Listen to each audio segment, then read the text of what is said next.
గారు జాయిన్ అయ్యారు, కల్లూరు ధర్మేంద్ర గారు. ఎస్ ధర్మేంద్ర గారు, ఈ కో లివింగ్ వ్యవస్థ పైన యాజ్ అ స్టూడెంట్ లీడర్ మీరేం రియాక్ట్ అవుతారు? ఇవాళ కో లివింగ్లో ఒక అమ్మాయి సూసైడ్ చేసుకుంది, ఎలైట్ అయినటువంటి ఒక కో లివింగ్ హాస్టల్ పైనుంచి దూకి ఆత్మహత్యకు పాల్పడింది.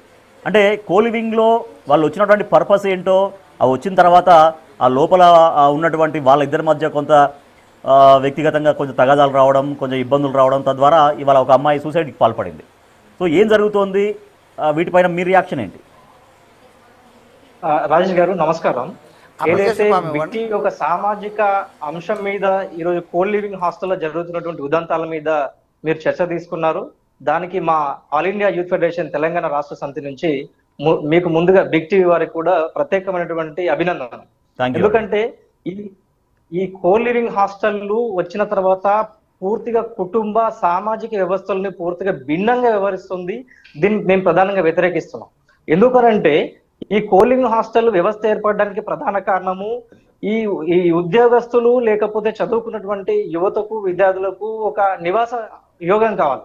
దాంట్లో ప్రధానంగా ఈ ఏదైతే హాస్టల్ సంబంధించి ఫర్నిష్డ్ రూమ్స్ సంబంధించి లేకుంటే ఫుడ్, వైఫై సౌకర్యాలు, వీటితో పాటు ఒంటరితనం లేకుండా కమ్యూనిటీ ప్రభావంతో ఉన్నటువంటి ఎవరైతే ఉంటారో వాళ్ళతోని ఒక ఒప్పందం ఒడంబడిక సంబంధించే ఈ కో లివింగ్ వ్యవస్థ యొక్క పూర్తి రూపం.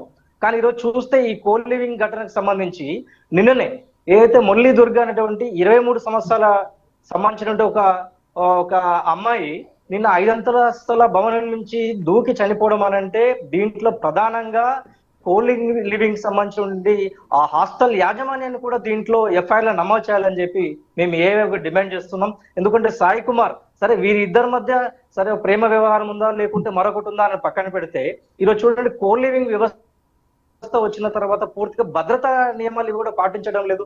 నిజంగా ఈరోజు ఒకవేళ ఈ చర్చలో ఒకవేళ హాస్టల్ సంబంధించిన యాజమాన్యాలు పాల్గొంటే వాళ్ళకి ఒకటి సూచన ఇస్తున్నాం. ఎందుకంటే ప్రధానంగా మెజారిటీ మన హైదరాబాద్ నగరంలో పూర్తిగా 11,000కు పైగా హాస్టల్ ఉన్నాయి. అది ఒక కో లివింగ్ హాస్టల్ కావచ్చు, లేకపోతే ఈ ఏవైతే పీజీ హాస్టల్ ఉన్నాయో చాలా వర్కింగ్ ఉమెన్స్ హాస్టల్ ఉన్నాయి. కానీ ఎక్కడ కూడా భద్రతా ప్రమాణాలు పాటించడం లేదు. గతంలో కూడా మేము ఆల్ ఇండియా యూత్ ఫెడరేషన్ గా గత 6 నెలల క్రితం కూడా ఇద్దరు మైనర్ బాలుడు కలిసి ఒకే ఓయో రూమ్ లో ఉన్నారు. మరి అక్కడ జరిగిన ఉదంతానికి ఒక కేసు కూడా నమోదైంది. మరి ఒక మైనర్ని ఏ రకంగా పంపిస్తారు? కాబట్టి ఇట్లాంటి వాటికి మీద ప్రభుత్వం ధర్మేంద్ర గారు, అంటే మీరు ఏం క్వశ్చన్ చేయదలుచుకున్నారు?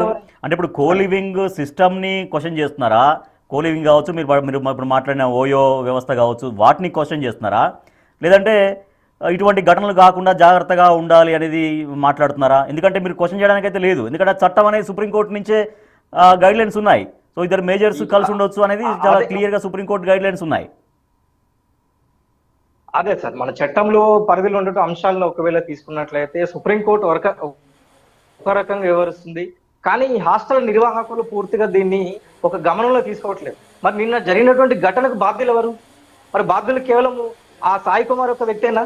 మరి నిజంగా భద్రతా ప్రమాణాలు పాటిస్తే ఆ అమ్మాయికి మేము కూడా కొంత సమాచారం తెలుసుకున్నాం. దాదాపు ఒక నెలన్నర నుంచి కూడా ఆ సమస్య అవుతుంది. ఆ హాస్టల్లో రోజు గొడవ పడడము, అరుచుకోవడం అనేది జరుగుతుంది. ఇవన్నీ కూడా హాస్టల్ మేనేజ్మెంట్కి తెలుసు. మరి ఇట్లాంటి జరుగుతున్నప్పుడు వాళ్ళ తల్లిదండ్రులకు చెప్పడము, లేకపోతే ఏదైనా సమస్య అవుతుందని చెప్పి పోలీసులకి చెప్పాల్సిన బాధ్యత మొదటగా ఆ hostel elite co living hostel యాజమాన్యాన్ని. మరి హాస్టల్ యాజమాన్యం నిర్లక్ష్యం వహించింది కదా, మరొక నిండు ప్రాణం పోయింది కదా ఈరోజు. కాబట్టి ఇది ఖచ్చితంగా ఈ కో లివింగ్ హాస్టల్లో జరుగుతున్న ఉదంతాల మీద రాష్ట్ర ప్రభుత్వము చొరవ తీసుకోవాల్సిన అవసరం ఉంది. వీటిని పూర్తి స్థాయిలో పర్యవేక్షణ చేయాలి. భద్రతా ప్రమాణాలు పాటిస్తున్నారా లేదా, ఫైర్ సేఫ్టీ. వాస్తవంగా మనం మాట్లాడుకుంటే ఇటీవల కాలంలో కూడా పోలీస్ యంత్రాంగం కూడా కవచ్ అనే ఒక కార్యక్రమం తీసుకున్నది. మేము దాన్ని స్వాగతిస్తున్నాం. కానీ అది ఏదో తాత్కాలికంగా ఊడదింపుడు చర్యగా చేయకుండా ఈ 11,000 హాస్టల్ ఏవైతే ఉన్నాయో హైదరాబాద్ నగరంలో, అది కో లివింగ్ హాస్టల్ కావచ్చు, పీజీ హాస్టల్, వీటి మీద పూర్తిగా పర్యవేక్షణ చేయాలి. ప్రతి హాస్టల్ కూడా పూర్తిగా పర్యవేక్షణ చేయాలి. అసలు ఎంత మంది ఉంటున్నారు, వారు ఎక్కడ ఏ సంస్థలో పనిచేస్తున్నారు, నిజంగా ఈరోజు వాళ్ళు కేవలం హాస్టల్లో ఉపాధి నిమిత్తమే వచ్చారా, ఇవన్నీ కూడా సమగ్రమైనటువంటి ఒక సమగ్ర సర్వే చేయాలని చెప్పి మేము ఏవేగా డిమాండ్ చేస్తున్నాం. రైట్. ఎందుకంటే ఇది కేవలం ఈ యొక్క పరిణామంతోనే ఆగదు.